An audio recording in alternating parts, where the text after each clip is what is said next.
Recipes for technical trading success in Cook's Kitchen. Are we there yet? That's the #1 question on the minds of investors following my $200 club. I introduced it to you in mid-August. Let's take a look and catch up with the $200 club. We'll start off with Alibaba. Notice the green ellipse right here. That's August 10th when I first filmed the $200 club segment, saying that Alibaba was one member going to 200. Look where we are now, 184. Really leading the charge here against its primary competitor in the $200 club, Facebook. And my question at the time was, who's going to make it there first? Here's Facebook on August 10th. And boy, what a great day to buy, too, August 10th. I can't even remember what happened, but everything was coming down. And so if you got a chance to get in before the close, you got some good price levels. Let's go back to the Facebook chart here and see what's wrong with Facebook. It really has gone nowhere. So, yeah, you could have picked it up under 170, and we've just treaded water. One big sell-off day here. And I think this is all about, we knew there was going to be a slowdown in Facebook ads as the company felt they were reaching capacity. Then we got the whole Russian election ad scandal thing, and they turn over documents to the government. And now word is, they might have to hire thousands of new employees to better police ads and prevent fake news. So I think that's what's holding Facebook back. Still a long-term hold, and I'd be a buyer here near 170 with a 6 to 18-month view of hitting 200 bucks. All right, who's next in the $200 club? Align Technology, the Invisalign clear dental teeth straighteners. Where was it August 10th? Slipping back to 170, not even. In fact, I mean, you got a chance later in the months to buy it under 170, but it has turned out to be the true leader of the $200 club. Look at that. Piercing 190 today. Today is October 11th. Hey, we might get a close above 190 for the first time for Align Technology. Love the stock. We've owned it since way back here. We bought it at 133 for Healthcare Innovators. We bought it at 150 for Taser, and we'll own it above 200. I'm trying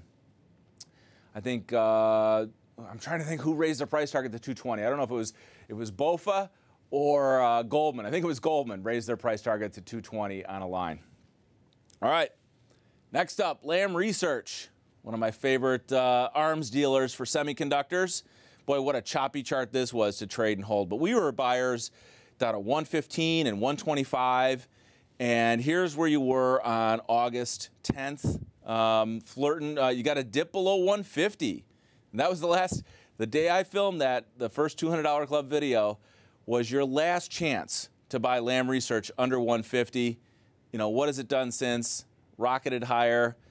But I've got some bad news. Occasionally, even I make dumb mistakes.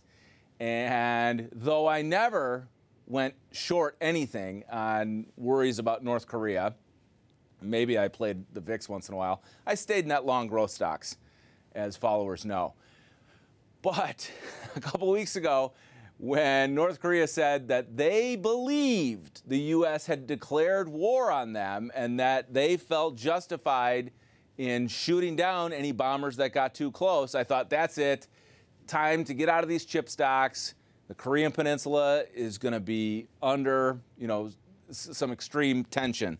And so what did I do the last week of September?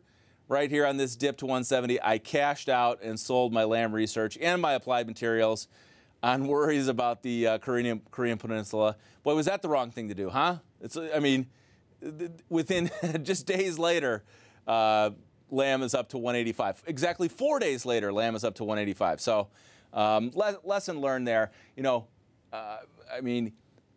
As investors, we're taking a lot of shots in a lot of different industries, short-term, long-term, that kind of thing, and you hope things work out on the average. And you're going to make mistakes. Speaking of mistakes, a master of mistakes, or the study of mistakes, Richard Thaler just earned himself a Nobel Prize for his work in behavioral economics. So make sure you check out my podcast. You can find a link to my podcast if you follow me on Twitter at Kevin B. Cook. It's called the Mind Over Money podcast. And I've been following Thaler for a while, so it was great to see him earn that. And he's a humble guy. He's also a lazy guy. So check out my podcast to find out why. All right. Now, so there were the top 4 members of the $200 Club. I also, at the time, said we might want to look at Nvidia, but I did not own Nvidia at the time, so I didn't make it a formal member of the $200 Club. I said you could definitely consider this one going to 200 soon. And here's where it was, August 10th. Also, you know, as the market sold off that day, the next day, you got your last chance to buy it under 155. I got, you know, we sold this thing. We were long Nvidia at $100, sold it at 120, and then just could never get back in. I told my followers, hey, we want to buy it at 140. You had a few microseconds to buy it under 140 back in early July. And then I thought, well, we should really buy it at 155. Again, you had a few minutes on, I believe this was a Friday of that week of August 7th, to buy it under 155. And where are we now? 190. Well, the good news is, since I got out of Lam Research, I gave myself some leeway to buy the high flyer, to buy Nvidia.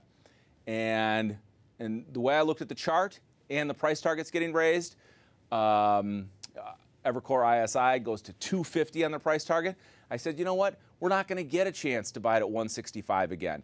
You better buy it here at 175 because I think it's going to 200 before it goes back to 160. That was my call a few weeks ago.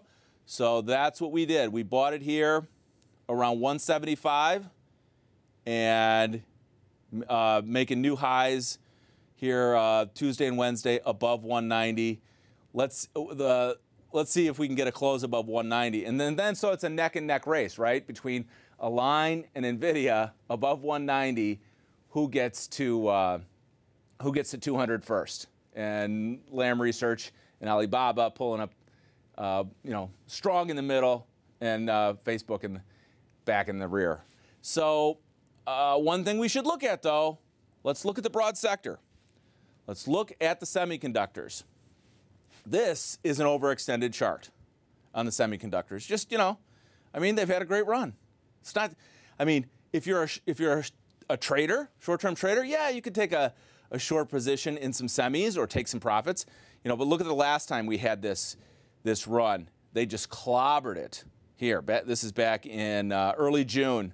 You know, look how far away you got the SOX index, the Philly SOX index got from its 50-day moving average, and they just nailed it. Lots of profit taking. We could see a day like that again soon. So. If we do, I think it's an opportunity to get back in some favorite names like Lam Research, Applied Materials, Nvidia. All right, that's your update on the $200 Club. Buy the dips. See you soon.